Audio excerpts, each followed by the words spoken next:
me all day long, but I've been through the fire and come out alive, and there's no more fear in my eyes. Oh, now I'm rising, and you can't bring me down. You can't stop me now.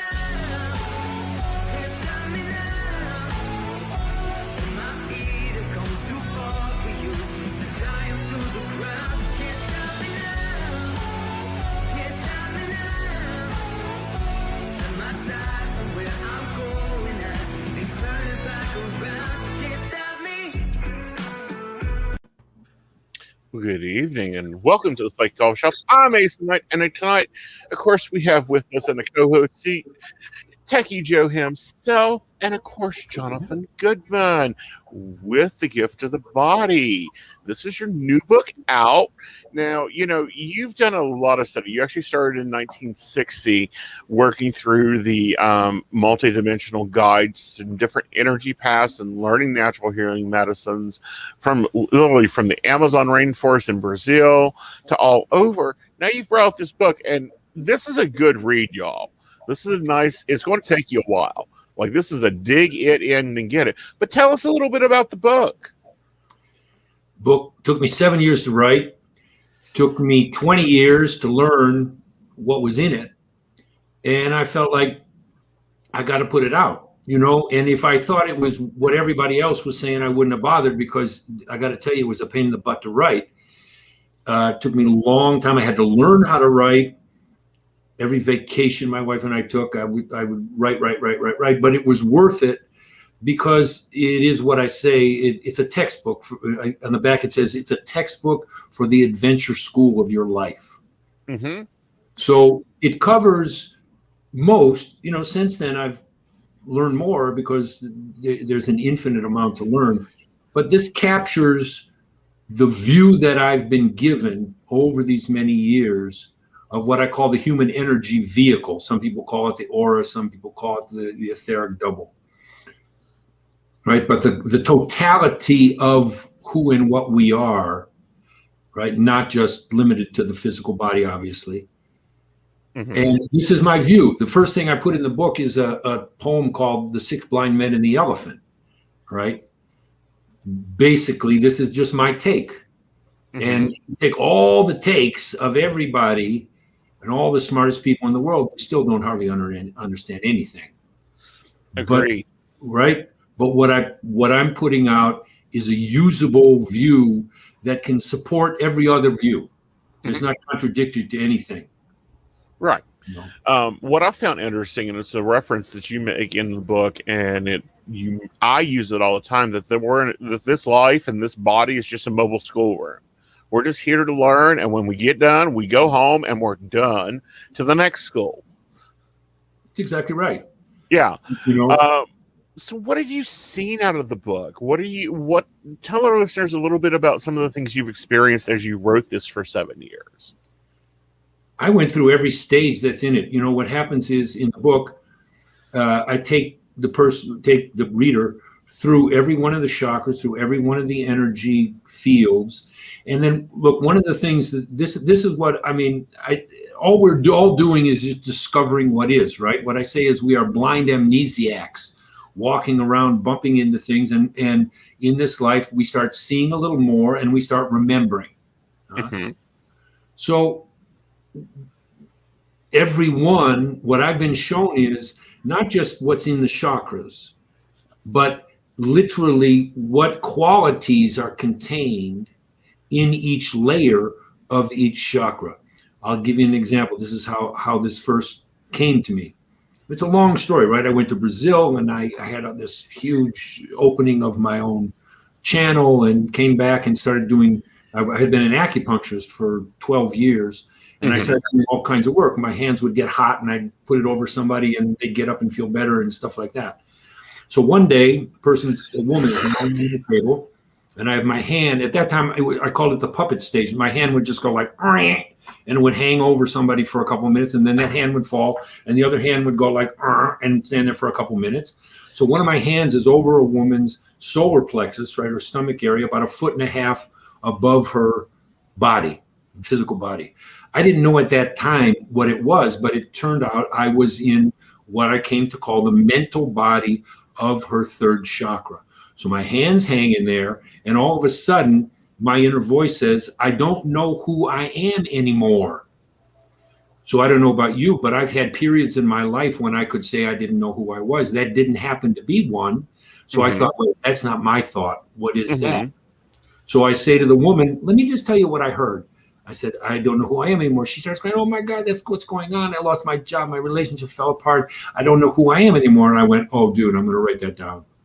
And then over the years, one by one, I started to be shown what lives in our aura. Not just it's not just a mass of energy. There are specific qualities built into each layer of. So that's just one example. So as I went through the book, writing it, I had to go through in me each one of those things I was writing about to learn about it viscerally from the inside. And it's also what the book does. If you read the book, it takes you through the transformational process that the book describes. It's the thing I love about it. I didn't know when I wrote it was going to do that, but that's the feedback we've had from almost everybody. And it does. What I found interesting is where you're talking about that experience. I'm one of those, I like a lot of tools in my toolbox. I've got a 2-page resume just because of that. But as I was taking my first UC Reiki class, I'm sitting there doing Reiki on these people, and I'm going into like muscle and tissue and fiber and bone. And, my teacher just stopped that. And I was like, what? There's a sore muscle here that's connected to this nerve. And she's like, no, that's not Reiki. That's psychic surgery. That's not what you're supposed to do in this class. And I'm like, oh, okay, I'll go over here and behave in the corner. I understand. I've gotten kicked out of a number of trainings. Yeah. Now, one of the big statements you make in the book is about compassion being so important, and how does that fit into our energy field? Compassion has a specific place. I'll tell you how you can see this. Like you can see it. There's a short video made recently of the Dalai Lama getting the COVID vaccine. I'm not going to stay about the vaccine. People can do whatever they want, but it's like a 1-minute thing, and he's talking about. And the Dalai Lama is the Dalai Lama. He's an amazing person. If you listen to what he says, but watch his hands. His hands are going like this, like I'm going here. He goes like this, he goes like this, he goes like this, he goes like this the whole time. And any time you see the Dalai Lama, his hands constantly are doing this.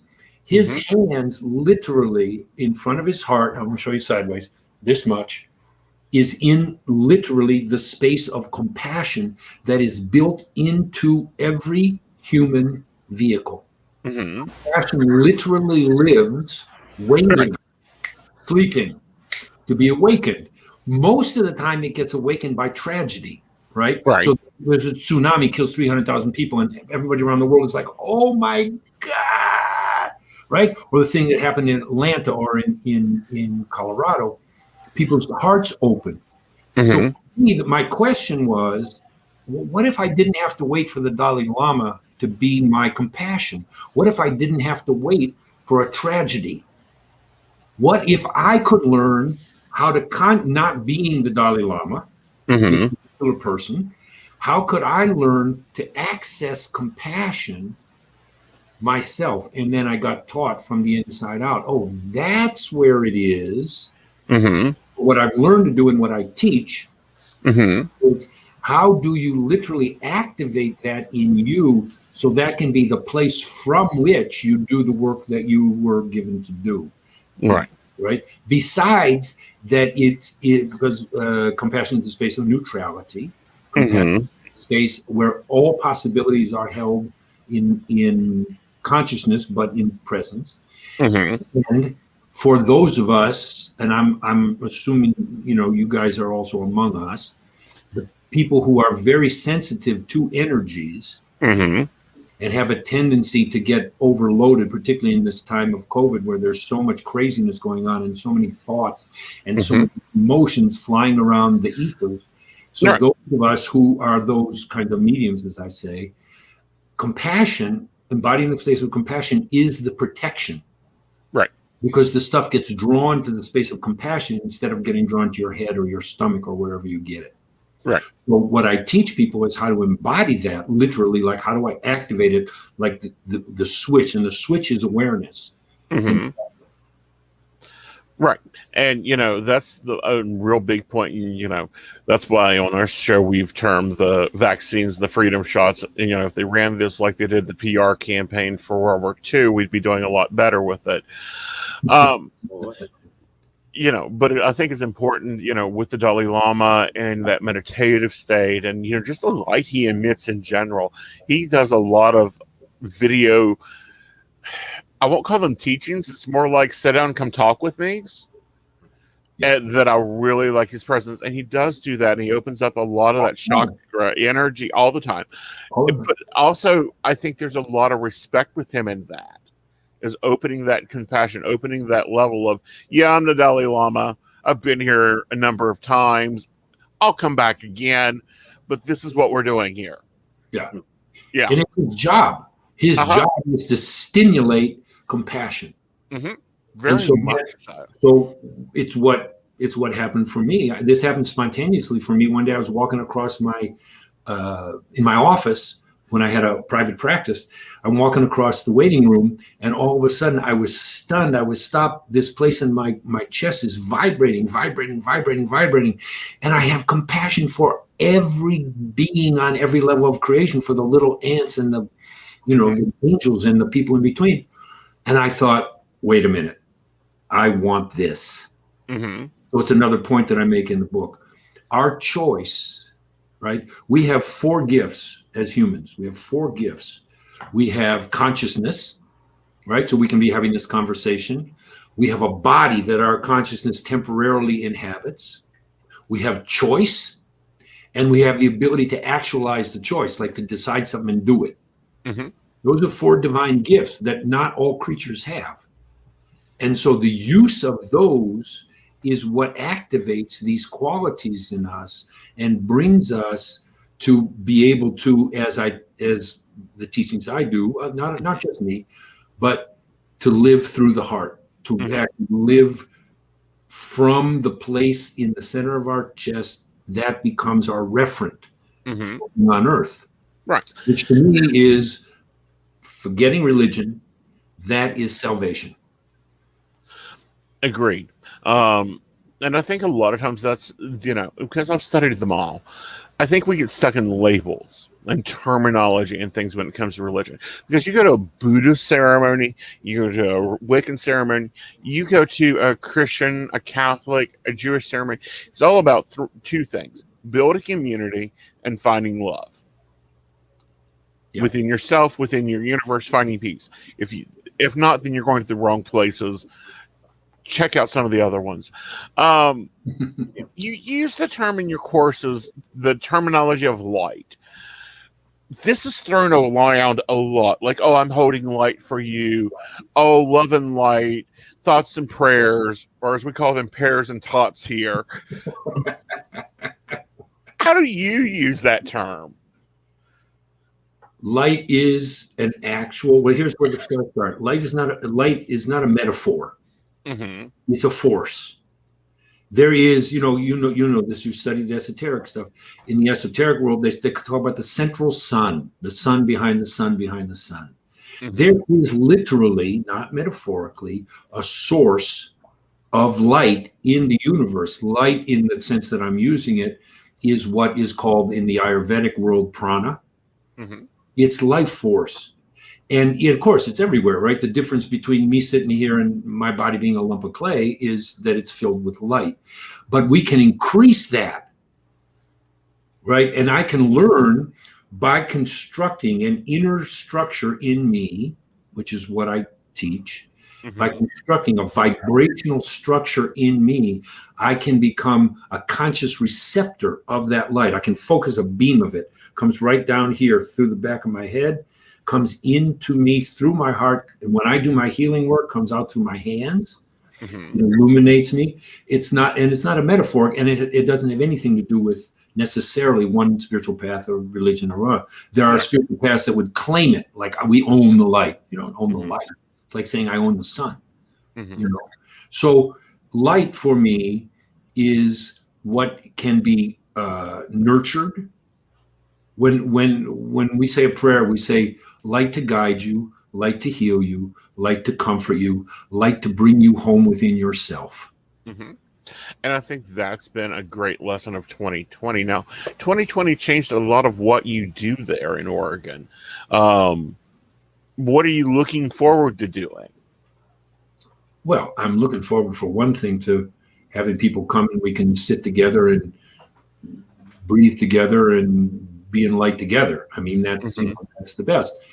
I happen to live in a place where on my land we have a temple complex. We have 3 yurts where we do in-person workshops and ceremonies. So I'm for sure looking forward to that. I relate to this venue, this medium that we're doing. It's a great place. Been able to do a lot of work. I've had to learn in this year how to do it. It wasn't what I always did what they're now calling IRL, in real life workshops. But I'm looking forward to reopening that, but also taking the lessons. Calm. Let's be at peace. Let's really, really be conscious of what we're doing and why we're doing it. And we always was that, but in this year, you know, for me, this is the first year. This is the second spring I get to see in Oregon in 20 years because I was traveling so much. That's also something.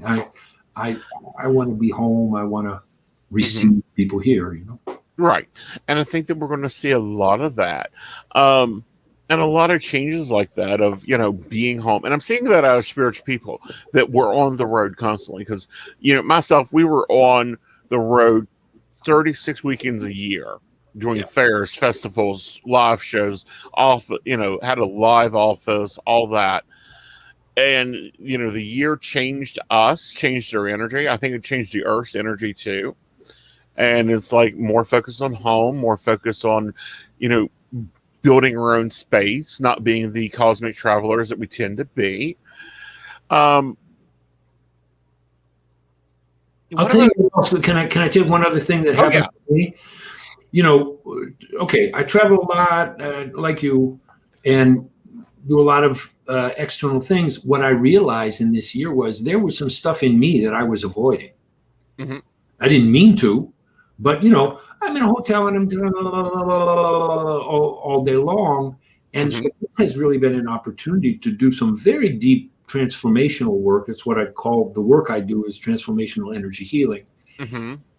To do some very deep transformational work of things in me that they were knocking on the door, you know what I mean? But they weren't. So I've done some very deep work on myself, which I'm very grateful to have done. Right. And I've been glad. I mean, that's been a blessing for us, is getting time to, you know, to take care of things and, you know, redecorate. And, you know, you've got the temple there. Did you keep the energy of the temple up, or the workings of the temple up during this time? What we did is we have an outdoor space also in woods, right? We live in the forest.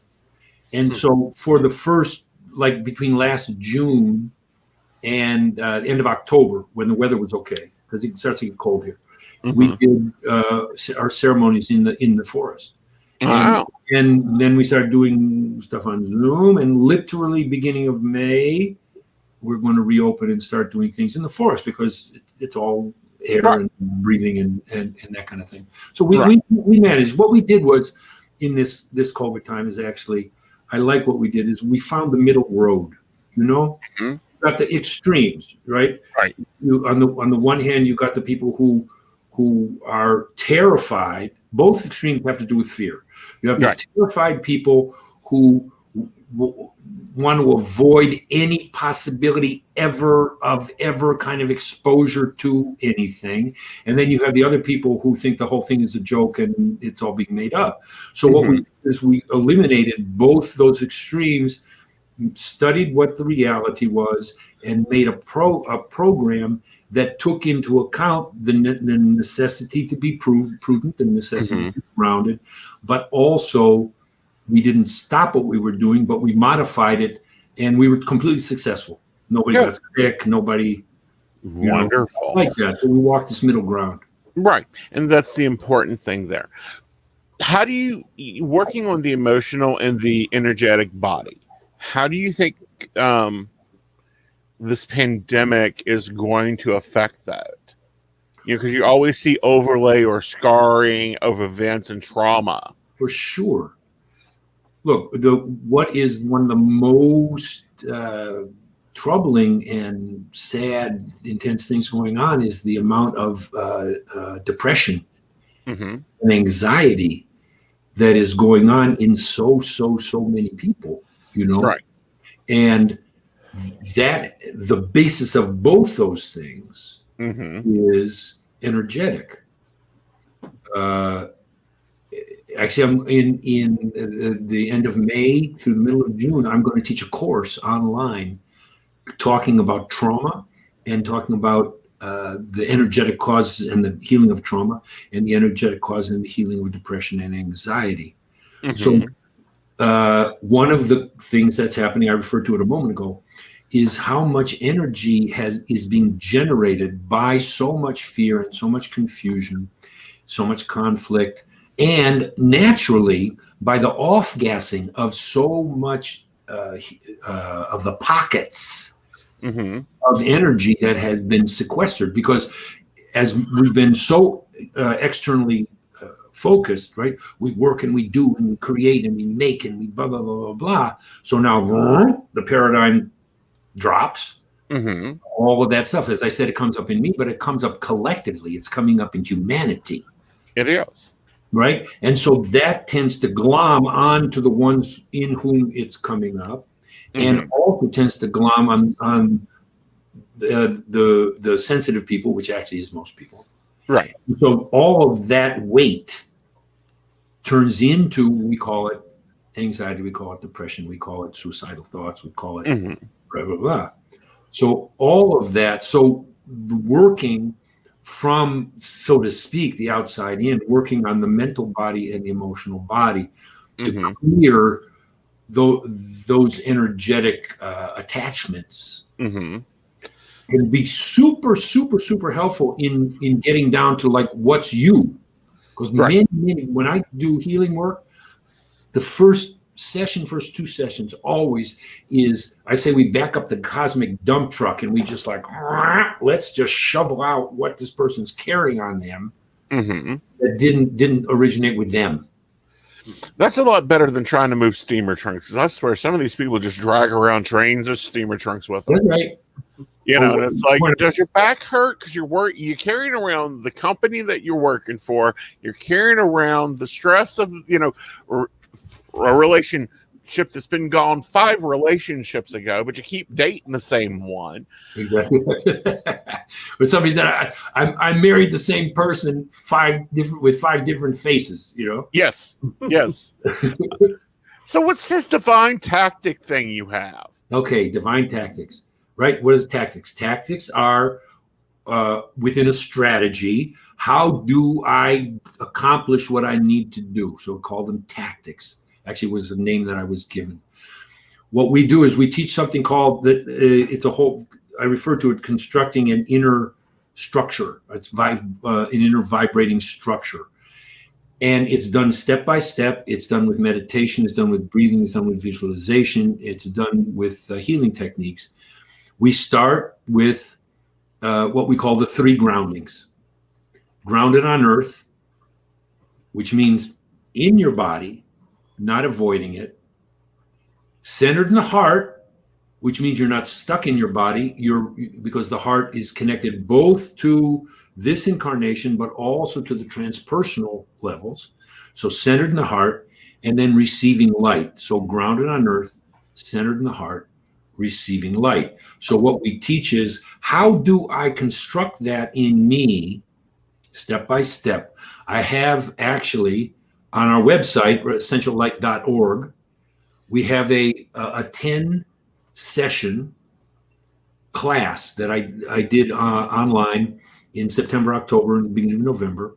10 sessions, an hour and a half each, that actually take you through that step-by-step inner construction of the divine tactics. And so then the tactics are, how do I navigate? How do I get through? How am I going to deal with this life thing that I've been given in the most efficient, clear, strong, and successful way? And so this is an internal way of doing it. I call it internal yoga, inner yoga. How do I construct this in me so that I can manifest my heart and therefore be guided by my intuition into what's the next step? What do I do in this time, right? Okay, let's say the expectation is by the fall, right? By the July, everybody who wants a vaccine is going to have a vaccine. Everybody who doesn't want it is going to learn how to navigate it. We're going to have the opportunity to re-up, right? What do you want to do? For real? You want to just go back to normal? There's a bunch of people doing like, I can't wait for the bar to open so I can spend 5 nights a week getting shit-faced with my friends. Okay, that's a way. That's not what I want. I want to know, what am I going to do with the years I've been given? What have I been given with this gift of the body, as I call my book? What am I going to do with it in the highest good of me and the highest good of all beings? See? So the divine tactics are a way to maximize that. Mm-hmm. Well, I do have a fun question. Because those who watch the show regularly do know that I'm kind of a resident atheist. And I'm just curious your thoughts on, does someone need to be on a spiritual path to really benefit from this book? Or is it really stuff you can really take in? Okay, here's what I'm going to tell you. Okay. I completely respect what you're saying, but you are on a spiritual path. Being alive is a spiritual path. But you're asking, do you need a conscious spiritual? Not at all. Not even. A path, actually, Aeson referred to it before. What should happen is any gathering of humans should maximize the possibility of people receiving their own deep self and taking the next steps on their process of evolution. If what appeals to you is to do that in an organized way, you can call it a path, you can call it a circle, you can call it, a book club. Mm-hmm. But I don't think absolutely not. Actually, I'm about in the summer. I'm going to do another presentation. It's called "Religion is a Conspiracy Theory." Ah, right. That does sound interesting. It's interesting, right? Yeah. All right. And then kind of tied to that is, how do you see this being used outside of spiritual communities? Would this work for other practitioners or other people in other fields? Where do you see this really applying? Is it just kind of limited over here, or is it more broad? No, this I have people who come to study with me. I teach healers. Huh? I have people come who are teachers. I have people come who are parents, young parents. I have people come who are massage therapists and whatever, doctors. But I have people who are lawyers and because the question is this: where can heart not be useful? Where can light, whether you talk about it or not, right? Right. Sometimes I go to the grocery store and I'm standing in line, and the checkout person looks at me and goes, "Wow, it's so nice to have somebody in here who's calm and just," she doesn't say bringing light, but so nice to have somebody in here who's bringing good vibes, huh? Mm-hmm. So where is heart not applicable? What I teach people is, you get to the point where if your heart is not welcome, you're not going to be there. You don't want to be there anymore. So it's applicable everywhere. This work enhances. It doesn't replace. Mm-hmm. It enhances everything. So for instance, I have people who are psychotherapists. They're working with somebody, and what the person's trying to do is, their heart has been closed. Their heart is closed. Mm-hmm. So they're working with it. They're talking about it. They're doing exercises. What I'll say to them is, in your consciousness, in your awareness, go behind the person to the back of their heart chakra In your awareness, hold that space and call light to that place behind the person's heart and release the energy that's held in the lockbox behind their heart and bring it forward. And it cuts the time of the therapists, the number of therapy sessions, in half. Oh, wow. That's a major change there. Major. So, and especially with depression and anxiety being such large issues, like what you're talking about is kind of, I don't want to call it shortcutting, but it sounds like it's like a better way to like combine.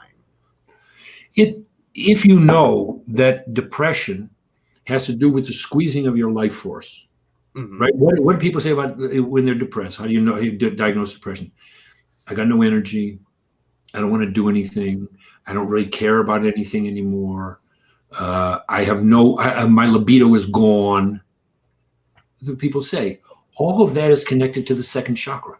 Those are all symptoms of the second chakra being closed down. Most people that end up with depression, even if it's recent, if you look back, they have a history of holding back that energy of the second chakra. It's a long conversation, and we don't have the time for it tonight. But they have a history of holding back that energy in the second chakra. What does the second chakra do when it's free? The second chakra does what it wants to do. Second chakra is like, I want to go do that. I was actually taking care of someone today, and he has this issue. And he said, well, what should I do for homework? And I said, here's what you do. Whatever you want. What do you want to do? He said, I want to go to the casino and eat spaghetti. I was like, okay, dude, go to this casino and eat spaghetti, because. Is that a moment where you just kind of have, like you do kind of show up and like want to be like, do you need a prescription? Like, like I prescribe casino and spaghetti. What do you want? What do you want? Because that's what the second chakra does, right? So you see what I'm saying? So even knowing that and focusing on that part of your body, and then we add to it what I refer to with the heart, is there are ways to literally go behind someone in consciousness and free up the lockbox of the energy that's been held back. And we free it up, and it helps a lot as that part of the body gets energized and enlivened. And it's not like boom, right? We were referring to it, Aeson referred to it before, where you're like, ah! It's not that way. But over time, you're adding to the awareness and the prayer of the person, like, let's free up your second chakra. Let's get your life force going. Let's see what happens when you're alive, like you were when you were 1 year old, 2 years old. Let's do that. And it helped a huge amount. I can tell you stories, right? I could tell stories. Do you also find that with anxiety? Same thing. Anxiety comes from the throat chakra, which is the partner of the second chakra. So one is squeezed. The anxiety is what, like that, And depression is like, ugh. They're basically just two ends of a rope. And so they manifest differently. One manifests, and some people go between one and the other, right? Yesterday I was depressed, today I'm anxious, and so it's freeing up that matrix, because the second chakra and fifth chakra are a matrix within the body. They work really, really in harmony with each other, or disharmony. What's your thoughts on people? For a very long time, people were talking about closing their chakras or coming to get their chakras closed. What's your opinion on that one? Never worked for me. People would say, zip it up. I'd be like, so what I learned to do was this thing of embodying compassion. Now there are ways to close your field, and there are ways that you can, there are things you can do on your chakras to mitigate them. Right. For me, the problem is then when you close yourself, what people do is they close their channel. Right. And when you close your channel, it doesn't stop you from picking up the stuff you pick up. It just stops you from transforming it and letting it go. Exactly. But I always thought because And it was an error, guys. It was just an error in chakra work where everyone was like, make sure to go through and close the chakras. And I'm like, why? Those are, so they can get stopped up and they have to come back see you again? That's right. No, I prefer being open, but being open with boundaries and being aware so that I know when stuff comes to me, right? I have stuff come to me all the time. And I've learned in that space of compassion, first of all, most of it, when I first started, I'll tell you this quick thing. When my channel first opened, I went to Brazil in 1988. I went to a spiritual community in the mountains of Brazil where they were doing a particular kind of healing work and spiritual work that now people know about it. Now people call it ayahuasca. In that time, nobody knew what that was. It was 1988. And I came home and my channel had been open. I didn't even know what a channel was. And I felt like I was a radio tower in between stations. I was hearing so many things and so many voices and so many energies. And it got a little overwhelming. And for some people, it gets super overwhelming, right? Basically, some people that go psychotic behind that. And so at some point, I was feeling that. I was feeling this super strong, it was like people yelling at me. And out of me, spontaneously, my inner voice said, if you can get to my heart, I'll listen to you. Otherwise, go away. And in that moment, 90% of it stopped. Wow. So you was able to turn on what I call the filter. Yeah. So is your book, granted, it's a textbook, guys. It's one you're going to have to work through, and it takes time to work through it. Is it really meant for the beginner reader, the person who doesn't know what a chakra is, or do they need to have a little bit more advancement to it? No, both. It's for both, because what I do is I lay it out really clearly. And you got what I say is you got to you're putting on goggles. We're going to put on my goggles for a little while. Here's how I see things.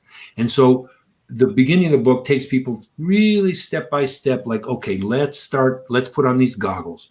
Talks about pre-incarnation, like how my view of how do we come in, and then take step by step. So both. I have people both who have never read anything about this, who find it super interesting. And then have people who are advanced practitioners who are like, wow, okay, I get it. I like this perspective.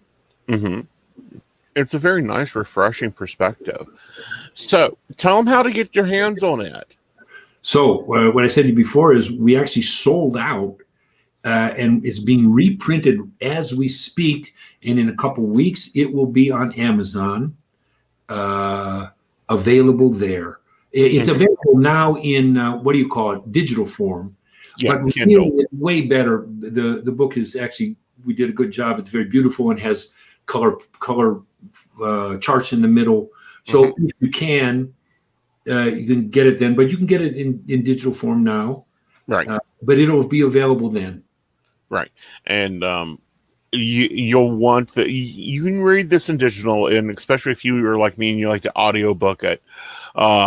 It was really great, but you'll need a good pen, a good highlighter, and some Post-it notes. That's the reason that we've put the picture up, is because Aeson has decorated it. A lot of people do that. People send me pictures. They have their little, red, green, blue, stubby things hanging on them. Yeah, I do that so many books when it's like, oh, I need to go back and look at this later on. Yeah. But it's been great having you on. Now, tell them about your classes. You do lectures, you do healings. You're busy as can be, even in the slowdown. I am super big. Yeah, tell me about it. So, essentiallight.org. Essentiallight.org, we have an array of various types of things. I mentioned the 10-week course, but we have free videos. We have what we call transmissions from my guide, from the one who actually does it. And his name is White Eagle. And so we have that. There's a YouTube channel, like a number of things ranging from, 2-3 minutes to an hour and a half, depending on what the subject is. We're doing live classes. I just did one last week called Mediumship in a Time of Madness. That's available. Going to do a follow-up for that next week. That's the second part of that. We have a number of classes coming up that I want to refresh that. And then in the fall, I'm going to do a training. It's called the Living Through the Heart training, so that people can really, in an interactive way, and that's going to be a combination of be some online, but then in the late fall, we're going to do in-person IRL, as we said here. Mm-hmm. So it's a combination. We'll do some online, and then we'll do get together in person and do the exercises and celebrate the gift of the body together. Right. And tell us about your, we'll call it a retreat. Let's talk about your land. And, you've got three. Live in 20 acres outside of Ashland, Oregon. Ashland, Oregon is a small town, the most southern town in Oregon. It's a rural town, 22,000 people, very beautiful. And we live in the forest. And over the years, we've developed what we call our temple complex. Temple in the sense of it's a sacred space, and it's used for ceremonies and it's used for workshops. And we receive people, in discrete groups. We have 3 yurts, different sizes for different events and different combinations. Right. And it's we actually we call it the Divine Hospital. Very cool. Very cool. And how's lodging? Because you're a little small town. How's the hotel situation? Super good. It's basically it's a tourist town. Okay. This town lives on tourism. Is a college, hospitals, and has a Shakespeare festival, a very Shakespeare festival. So lots of stuff and lots of Airbnb, blah blah blah. So cool. All that stuff. Cool. Actually, for a small town, it has decent restaurants, and it's actually a pretty cool place to be. Very cool, because I've gone to trainings, and I think you probably have too. And there's one hotel with like 10 rooms, and they're like, is there some family reunion going on, or is there this? Is there that? It's like, no, I'm in town for a training. Oh, you must be with the steel company. This was in Pennsylvania. Oh, you must be with the steel company. No, ma'am. Here's my business card. Thank you for the room key. And where can I eat? Well, there's the Denny's across the street. Or there's the McDonald's up the road. Your choice. Like that. Yeah. No, we don't have that. We have lots of it actually, for its size, has lots of cool stuff and lots of nature here, hiking in the mountains, and in the summer there's lakes and biking and stuff like that. It's a pretty special place. I'm very, very grateful to live here. Very cool. Very wonderful. Glad to have you on. Glad for you to come back when your second book comes out. I'm in the middle of writing it. Yep. And it'll be a really good one. And then definitely keep us updated with what you're doing. We would be happy to promote you and put you out there throughout. You guys are awesome. Thank you. Great time. And I don't think we can let you go without letting you know what one of our viewers said. I just wanted to pop that up for you. I thought you'd appreciate. You'll have to read it to him, because I don't. Oh, yeah. So she says, Johnathan, there are ways to clear and clean one's heart and soul. Meditation is important. Your wisdom reminds me of my late father, a Leo. Well, I'm happy to do that. Yeah. I'm glad that it brings you good memories. Yeah. Well, Johnathan, you have a great evening. We'll see you later. My total pleasure, guys. Keep up the good work. Thank you. Thank you. All right, Joe. Now you got to fix us. Yeah, I know. I'm getting there. You gotta give me a second. I mean, come on. Oh my goodness, we have too many of these. There we go. There we are. Hello, guys. That's what happened. I got crafty. Yes, he got crafty. He got inventive, and then I got inventive with our new intro. We hope your baristas love our intro, because it's going to stick around until we have to change it again. Oh yeah. Oh, so it has been really a wild week. Baristas, your magazine is coming out. We have authors booked for every psychic coffee shop this month, so you guys can be looking forward to those. You what's could our say hot this month is a real page turner. It will be a real page turner. That's why it's a little bit longer, is because I've been working on getting a lot of the stuff put together. Why developing some other stuff for you guys. We're going to, I've got new videos coming out, different things. So there is something going on with the stars. Yes. This has been a very rough week. Y'all in relationships, be prepared. Juno is going into retrograde. She doesn't do it often, but when she does, it is a relationship nightmare. Oh, that it is. So we do want to say hello to everyone. Did Yes. we do that? Yeah. No, we just done a We had blanket. a lot of hellos. So we've got Shannon and Brenda and Mary, of course. Because we referenced her earlier. I'm not saying like Mary's here. Mary's always here. We know she's here. Shannon, you are to become a barista because every quarter we send out Happy Mail with one of the books from our authors. We do. Yeah. We do currently have that giant box still here. That is that is happening tomorrow. Yes. I want my chair back. My purse needs this place to sit. Kathy is not happy that she is sitting on a box. No, not at all. Not at all. But yes. Oh my goodness. Oh, yeah. Poor Shannon. Poor Shannon, though. She's like, my husband gonna yell at you for all the money I'm spending on books. Oh my gosh. Poor Shannon. Yep. Oh goodness. All right. So what's in our news and hot takes from Aeson tonight? Oh, we have hot takes for Aeson? Wow. Yes, this is where you pull up your news feed and throw a story at me. Let me get there. This has been a wild day, guys. I've been doing more producing and okay,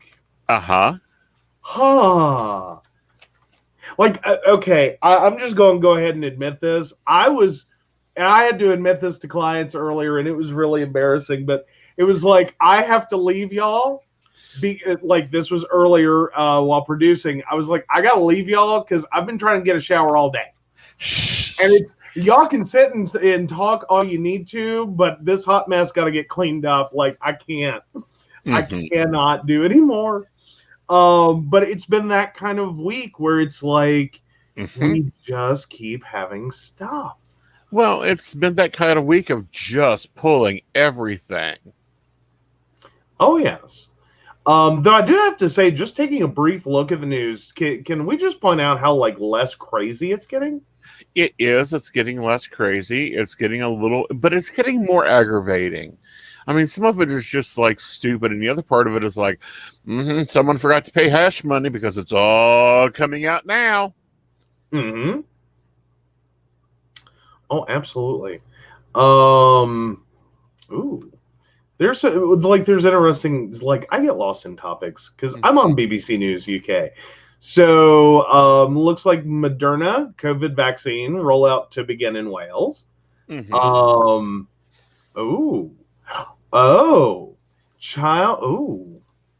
a good one. I want to hear your take on this one. A trial of the Oxford AstraZeneca COVID vaccine on children has stopped giving out jabs while the UK's medicines regulator investigates a possible link with rare blood clots in adults. I think that this is going to be a thing. I think this will be a thing with that vaccine, and here is why. It's going to be a rare side effect. It is like if you have a rare allergen to eggs, you have to be careful of which flu vaccine you get. Well,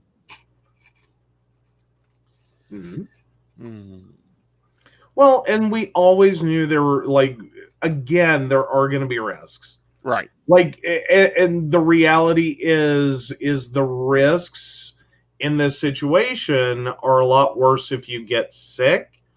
It's sort of like this is a lightning strike. Right. And that may be all that it is. If it is a, longer or a more involved thing, this will get kind of put back on the shelf, go fix that. But yeah. Oh, but yeah. So Ashley has a request for a hot take. Okay. So There we go. Yeah. Have we seen any of the George Floyd Derek Chauvin trial? I have seen a lot of the reporting on this trial. Granted, I'm not watching it directly because I just can't. If like there is, I am so sick of that sleazeball defense attorney, ambulance chasing fool that said, "Oh, it was the training." No, it wasn't.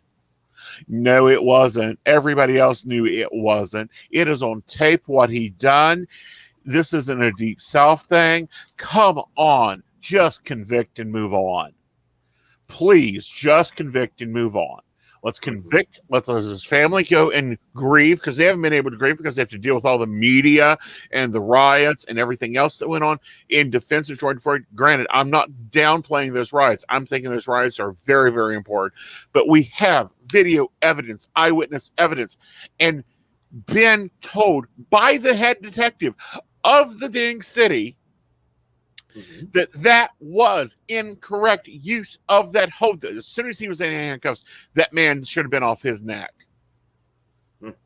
He is not a police officer. Yes, we back the blue. We back the sane blue.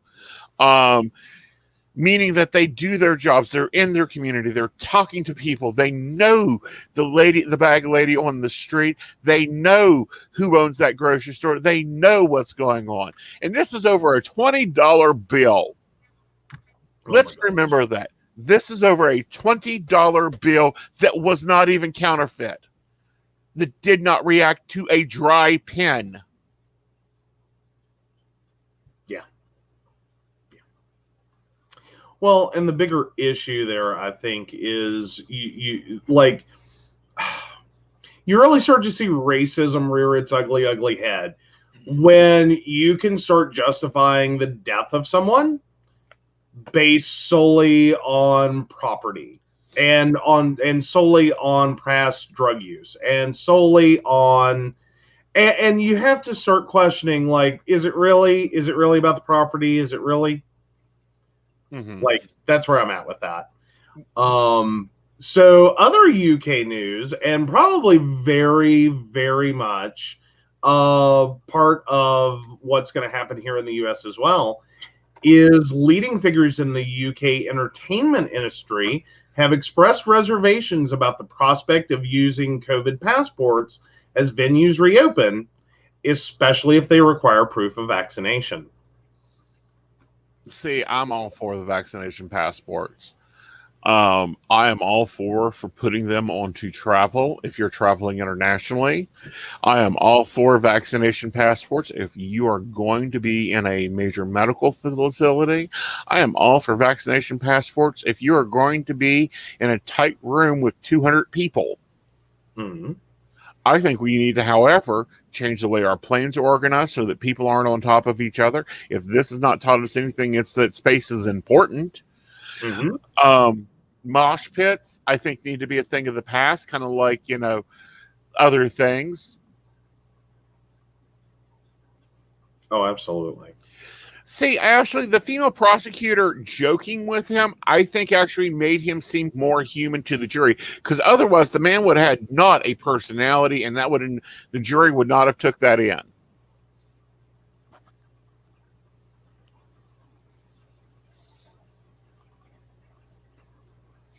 It's kind of like if we all we done the show like this and had no take from it, you're not going to listen to the detailed information that we're providing.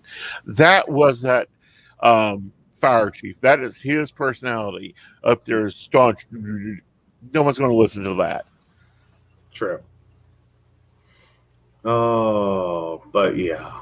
Yeah. Although if we did that on this show, we could probably up our YouTube view count, just becoming like things people fall asleep to. I don't think I could do that. Like, we will have to get me a microphone that lowers my voice and monotones me. I know, but hashtag ASMR. Hashtag ASMR. No, thank you. It bugs me. It does. Like, I get the idea of like the ASMR thing, But like, is it literally just for someone to go to sleep by? Or, like, I know it's calming. I get it's calming, but like most of the time, it's just kind of too calming. Mm-hmm. Like, welcome to my podcast. And it's like, it's like listening to public radio, Mm-hmm. and you're listening to Good Air with blah blah blah blah blah blah blah, and I'm out. I Mm-hmm. love the show. I love the content. Don't get me wrong. I'm not throwing off on public broadcasting. They're amazing. They break wonderful things. But I just kind of have that moment where it's like, I think that you have a voice for ASMR, not for radio. Like, you're gonna kill people. Who, me? No. I Oh. mean, a lot of the reporters they get Clear air, for yeah. public broadcasting.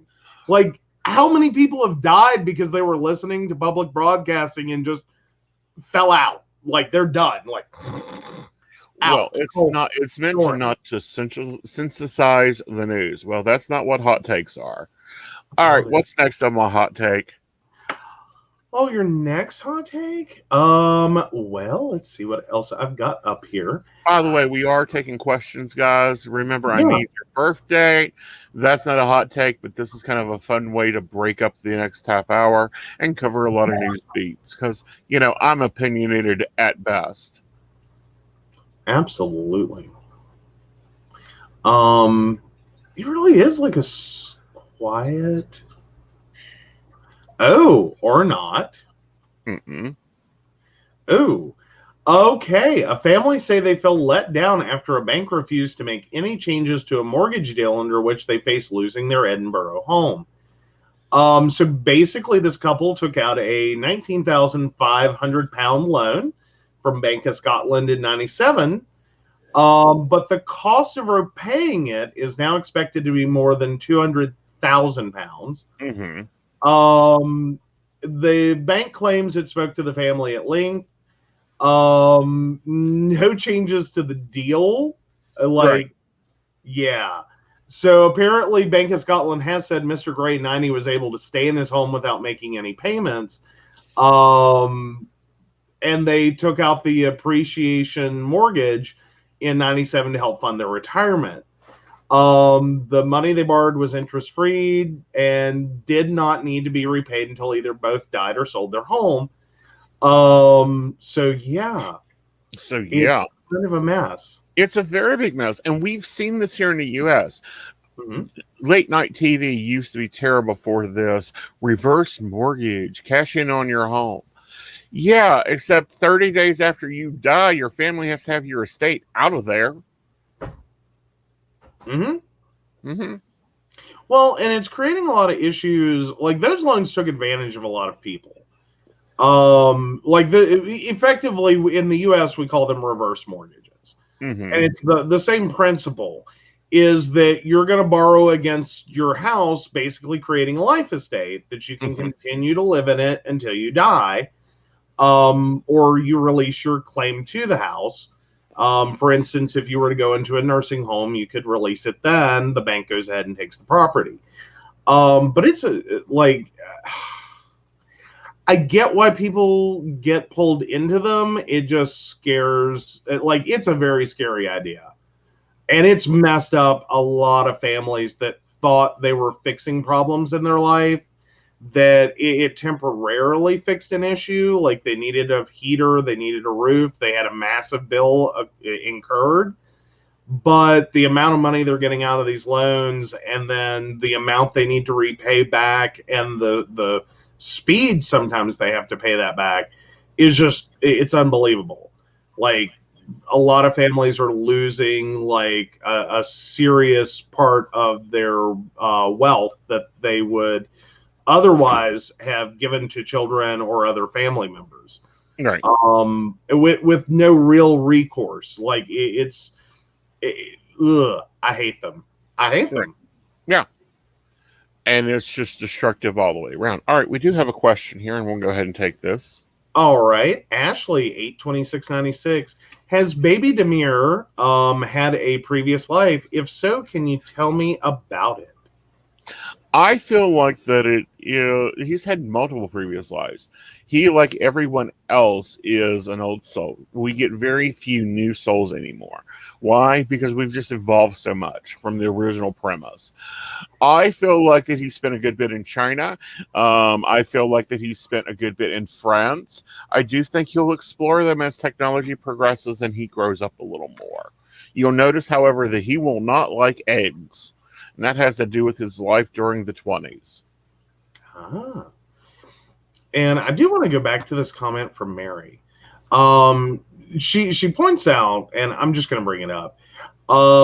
It's better for a person to get long-term care insurance and use a probate lawyer to pre-plan. I do want to say, here's the problem with that: is typically you have to have significant wealth to even get into that club. And I know it's technically not like a country club, but typically financial planners don't give a crap about you until you have sizable amounts of wealth. And for a lot of people in some communities more than other, which we can all trace that back, the biggest asset that some families will ever have is typically a home. Like, it's the only asset. Like, everything in their lives went towards pay for the house, get the kids decent educations. That's all that's all they could do. These are the only two things their money went for in that generation. And everything else was just kind of, just trying to keep the house together, just trying to keep, food on the table, just trying to get them to and from school. Just making sure they had the basics, or as much as they could, that was education related. So it does create a lot of problems for minority communities, which is who I'm talking about, who have suffered from generations of, some communities just finally got the ability within the last couple of generations to even buy a home.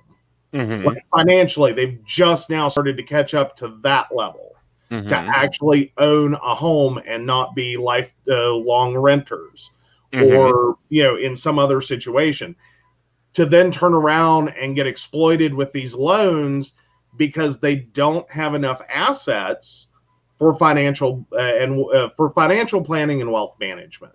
Right. Nor do they necessarily have the ability to really get into long-term care insurance, Right. because they're less concerned about what's going to happen to them than they are what's going to happen to their children.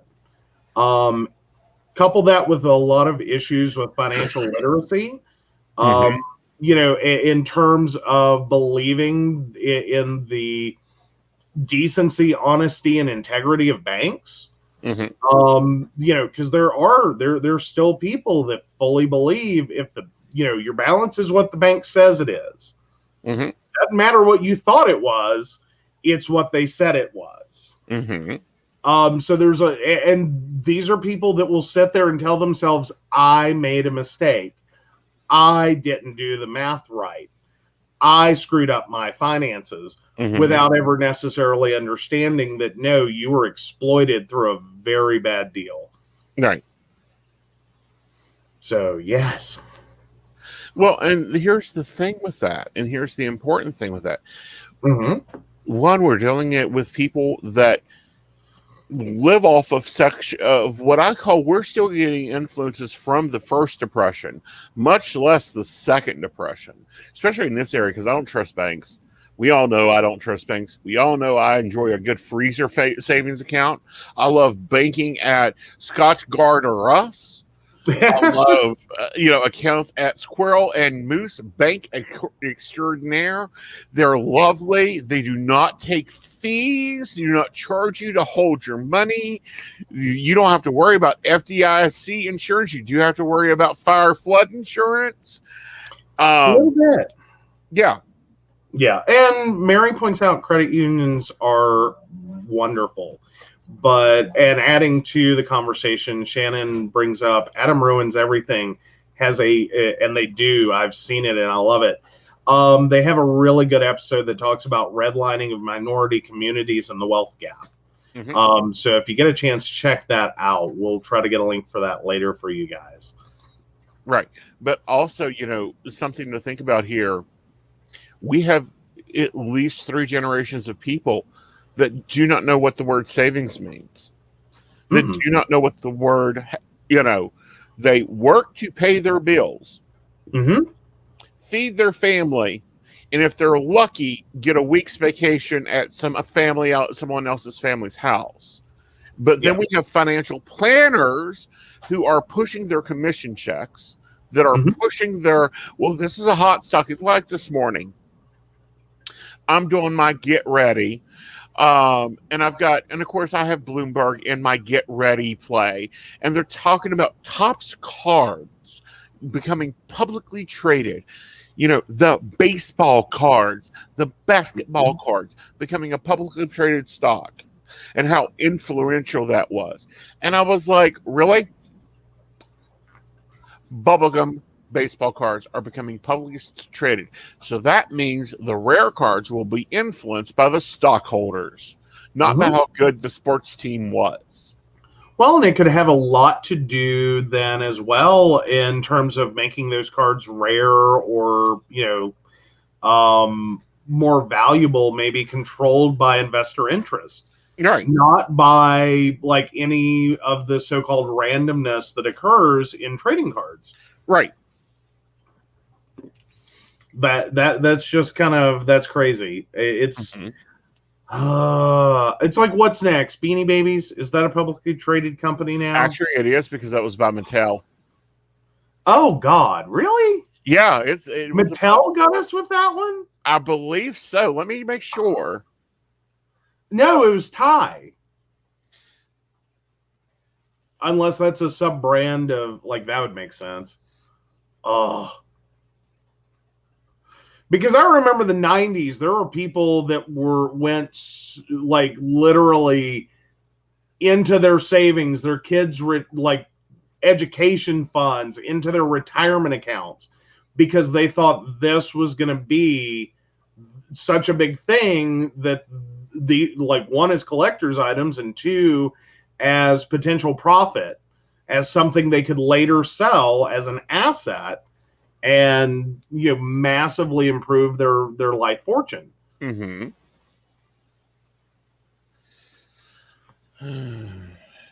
think Ashley points out, she still has them in her closet. So do I. I have a couple. I didn't go crazy. I'm just talking about, I remember news stories where people had entire rooms filled with them because they're like, we're here. This is an investment strategy. Right. And they're still being sold, by the way. And now they have Beanie Baby mask. Aww. Yeah, for $2.99 you can order it from the TY company. And if I could get an invisible assistant refill, that'd be amazing. Sorry. Double that, please. Yeah, 2 refills. Oh, and they are cute. And the masks have to be adorable. The one thing I feel bad about, the only one I ever had that was actually ever worth money is the one that I still don't know what happened to.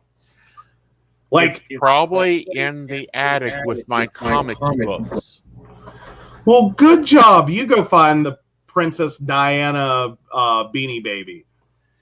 Okay. It's probably up there in that black trunk with everything else that got stored up there, because you never throw anything away. I occasionally throw things away. Uh-huh. Our trash man got some exercise on Friday. Yes. But yes. Oh my goodness. But yeah, collectibles are a thing. But all right, we ready for Mary's question? Yes. All right, Mary, 11/28/57. Will my family angst resolve itself without superior court litigation? It is not my family member, it is someone else. This is different from probate court too. Understand, I am not a lawyer. please recommend yourself to speak to a lawyer. But looking at it in general, I do feel that it does resolve itself without the involvement of the court system. But always, always recommend you speaking to a professional lawyer that understands the law and your rights and responsibilities.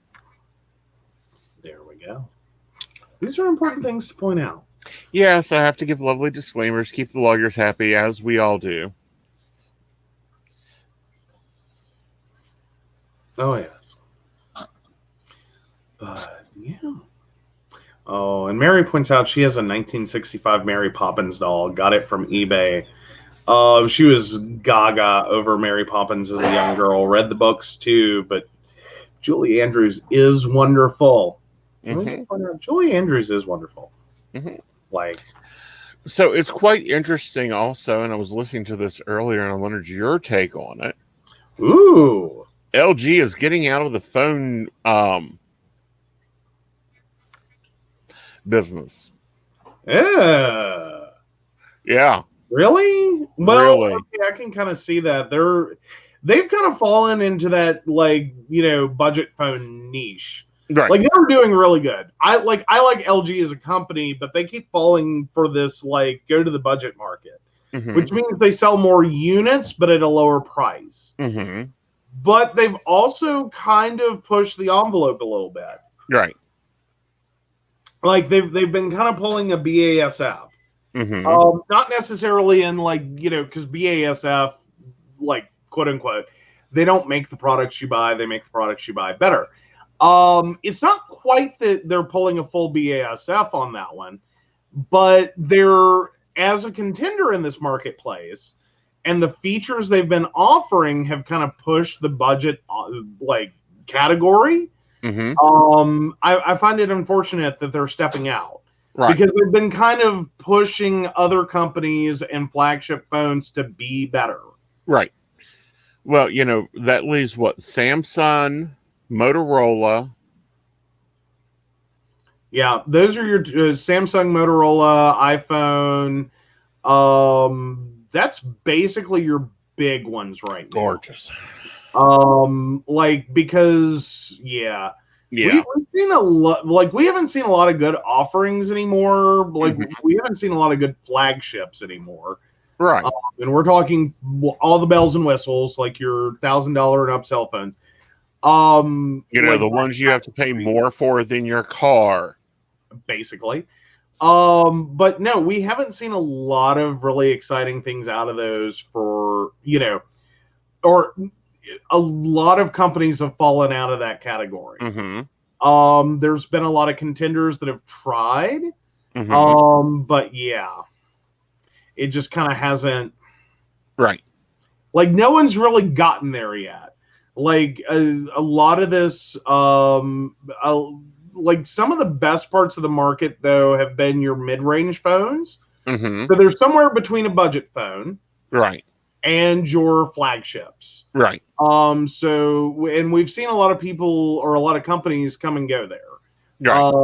Like, it looks like Blue is starting to show up, which they make a decent phone. The only problem I ever had with them was a charging port issue.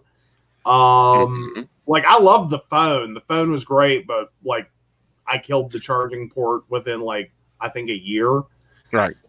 But still, it was a great phone. It was a lot of features for the price point. It was a really, like, good, strong offering, and that's been a while. Right. But Redmi, or Xiaomi, and Huawei, were kind of, like, both running neck and neck in that market. Right. But see, the problem is with I believe it's Xiaomi. Isn't that the one that the Chinese were listening to American conversations on? Okay. Other one, Hawaii. Okay, here's the deal with that. What are we talking about? Okay, these are budget cheap phones. Do they really want to hear me tell you my, Kobe order? I mean, come on. People, get clued. This is like hype up of branding and bull crap. Oh, yeah. Well, and Mary points out it's basically all, like the whole Android Linux thing. Which, if you want proof of that, you just had to look at, like, Samsung and its DeX offering, the DEX platform. or the DEX offering, like however Mhm. you want to put it. It was the lovely ability to use your phone Mhm. as basically a small portable computer. Like Mhm. it would connect to a display, it would take in full, and you would get like a, I believe it was Ubuntu based desktop offering. Mhm. Literally, all you had to do was plug it in. You could either have an app on your computer, or you could literally plug it into a Type C adapter Mhm. that would allow you to hook all those things up, a monitor, a keyboard, a mouse, and all that. You Mhm. would get the same kind of experience Mhm. on your phone. That's interesting for people that need to dock their phone, and that's what it's called to me is docking. Now here's another one that we may be in a lot of trouble, people. This is going to be a very serious shortage, a very serious issue. There's going to be a huge rallowings at Walmarts. There may even be some rampaging going on. We're looking at a ketchup shortage. There is a ketchup shortage? There is going to be a ketchup shortage in 2021 because no one picked tomatoes in the fall. Fair enough. Fair enough. Fair enough. I don't know. Does that mean now we're going to end up with like fake tomato or with like fake ketchup? Like it didn't have enough chemicals? Because, I mean, come on. They've been like, there's some stuff being added to that. There's a lot of stuff being added to that because, our resident invisible assistant is a ketchup fanatic. So I made him homemade ketchup. He didn't like it because it didn't taste right. I added a cup of sugar to it. It tasted right. There you go. Very true. But so I'm sorry. Mary, unfortunately, where the comments come in, I missed where this one happened at. Something that our intelligence and DoD community likes to use. So anyway, I'm guessing she's talking about Dex, or I don't know. I don't What know. did I say? I don't know. Like sometimes I just blurt things out. Like I think that's what we were talking about at that point. But Now I did like the jobs report that came out during the Easter break. We're up. We are. We're up 6.2%. But I have the same question under this administration as I had under the last one. Are we talking about warm bodies in cold seats, or are we talking about like meaningful employment? Because we've been doing this for the last 20 some years. This underemployment and fell out of the market / take anything to save the home. Right. Like, I'll work. That like people that their last job was 6 figures, being willing to take literally anything. Like, I will go work at McDonald's, I'll work at a gas station, and I'll work at FedEx. Like, I don't care. Well, at 18 million jobs added in the last quarter, there's got to be some high-end jobs there. Let's hope so. Yes. Well, because typically low-wage employment is the easier one to add, and it's the one that can be more seasonal. It's also the one that can expand and contract overnight. Right. Like, companies will like just turn that spigot on and off all the time. Well, but now as for going back to Mary real quick, it was Dex and the docking approach. Here's the thing though. I love it. I love it. Now it's not my desktop replacement.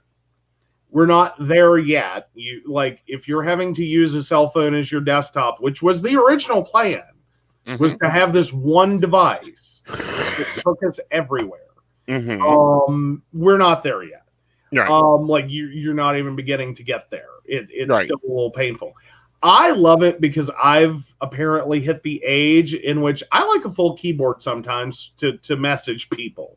Like, I like a full screen experience. Like, I'm getting blind, is what it feels like. It's like I just need the full screen. Right. And it just makes my life easier. Like, I'm sitting in a better, more ergonomic place. My thumbs aren't killing me. It's just more comfortable. Are we at this is your desktop replacement if you're a basic user? If you're surfing the web, I would say yes. Mhm. Like, if that's it, if that's what you're doing is Facebook and web, yeah, you can spend more on a cell phone and probably do everything you need to do. Mhm. On the other hand, it's a very niche product so far. Right. Like, yeah. And the sad part is Samsung has, as I last saw, killed their DeX environment. Ugh. Like, no more phones are being produced with it. Well, that That was sucks. sad. Google, hop on this. Come on. Yeah. Pick it up. Pick it up. Pick it up. All right.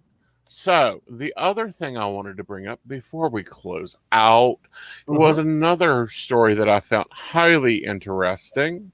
And it was that Jeff Bezos has joined, what is his name? He's Elon the other, Musk?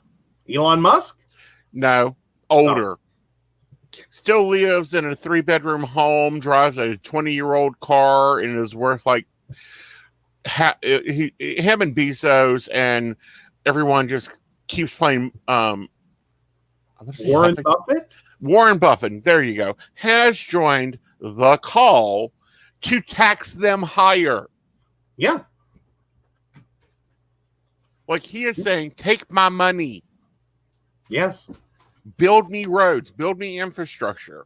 Warren Buffett has been saying forever, take my money, charge me 32% net or whatever you want to charge me, build me roads, build me infrastructure.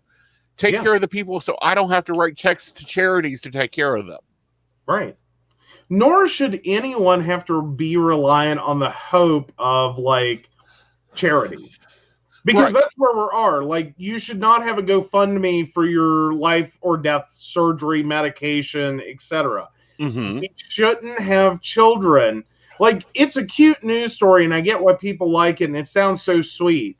You know, 5-year-old, 6-year-old, whatever age child, creates a lemonade stand to pay for student lunch debt. It's heartwarming. It really is. Except we're sitting here going, we're exploiting child labor to effectively pay for kids to eat in a school system. Like, just set with that. Like, if you don't see the problem there, like, that's my hot take. If you're not seeing the problem with that, like, that as that's a national tragedy. Well, when the top 5 wealthiest people in the world, they are now the top 5 wealthiest people in the world, all agree that they need to pay higher taxes to build infrastructure, to take care of their communities through the government, there is a problem with the government not listening. There is. Well, and this is literally what we've been hearing. Yeah. Like, this is the lobbyist problem. This is the no term limits problem. This is the, dark money campaign funding problem. Is we keep effectively creating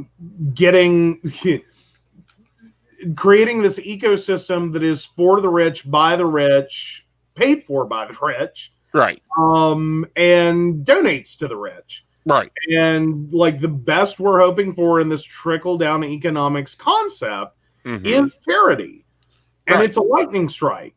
Right. And it's almost a Hunger Games approach to whether you live or die. Exactly. And it's ridiculous. Right. But, and then, you have PR nightmares like Microsoft dude. Bill Gates funding this and funding that and funding this and funding that and funding this and funding that. Why? Because he has more money than he ever will need and 19 generations after him will ever need. Right. And understands that once you get to a certain wealth place, all you're doing is hoarding. Right. Like you are like the crazy cat lady down the street. You are an episode of Hoarders in which, they're like, you can't even see the walls from one side of the room to the other. There's a tiny path to get through. And everywhere you turn, there's a dead cat carcass. Like, this is hoarding. Like, how else do you need to explain? Right. Like how much He's made it clear that it's not. He thinks corporations should be taxed also. He's made it clear that he thinks his personal taxes should be higher. That was very clear in the interview. Mm-hmm. You know, that was very clear on Warren Buffett, who said, "I wish they would tax me more, so I have to stop writing checks." Yeah. And I'm thinking, dude, you're tired of writing checks? Well, first of all, who still writes a check? Just saying. We always get these big packages of checks when we open an account, and I think I've written 10. But the other side of that is, dude, you would rather write one check to the government and let them manage the giving away. Mm-hmm. Like, sign me up, adopt me, honey. We have plans. We can take that money and do a lot for the world. Well, but still. But no, it is like, sadly, checkbooks are a rich people problem. Mm-hmm. Because point blank, you can't Venmo someone $1 million or an organization $1 million.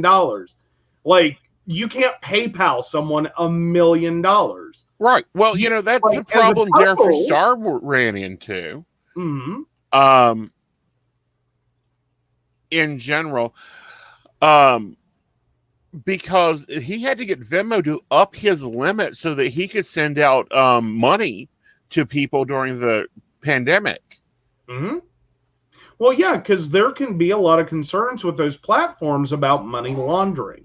Mm-hmm. Like, that's why they have the caps that they have, is because they start getting concerned.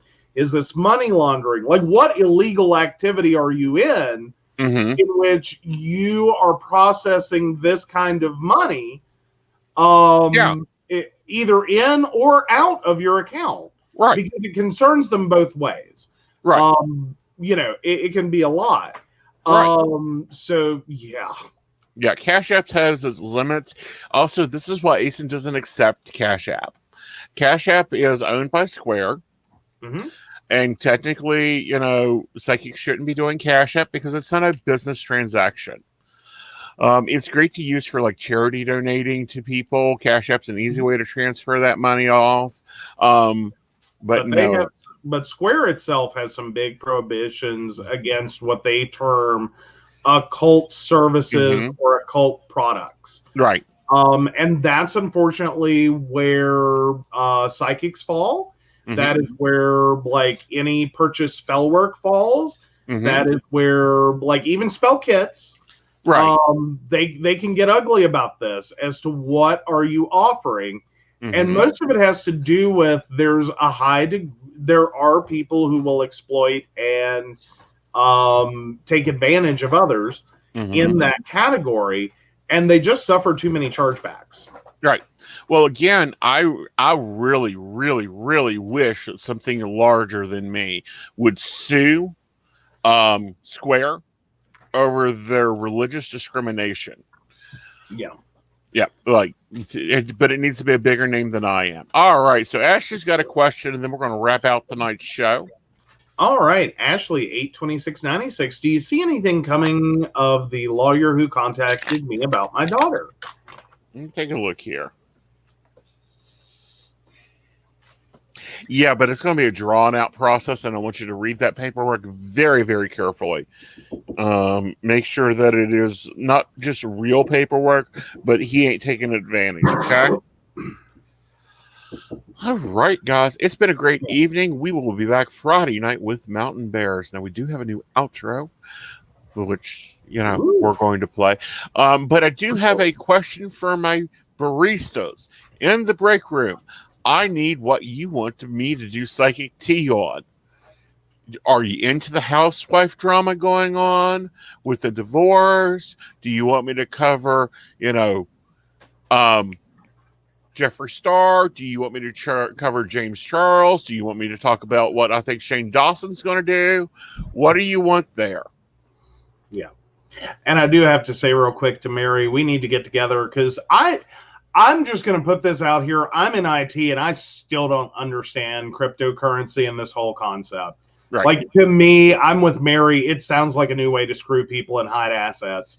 But yeah, but we do, before we go, want to thank our Patreon members. We certainly appreciate our baristas for all of their support, and we will be getting your guys' stuff out soon. We are sorry it's taking so long, but we do want to thank Beverly Walker, Mika G, Kathy, Mary Winfield, Brenda Bryant, and Ashley Guest. If you'd like to learn more about the show, or you would like to learn how to become a Patreon sponsor, please visit us at PCSPnetwork.com.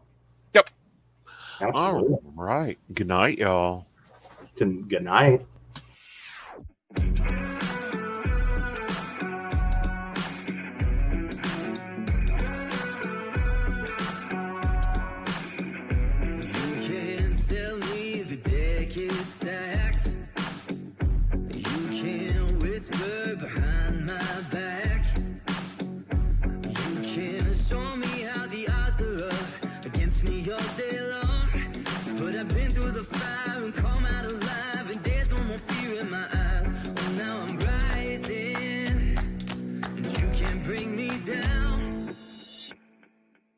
You can't stop me now, can't stop me now.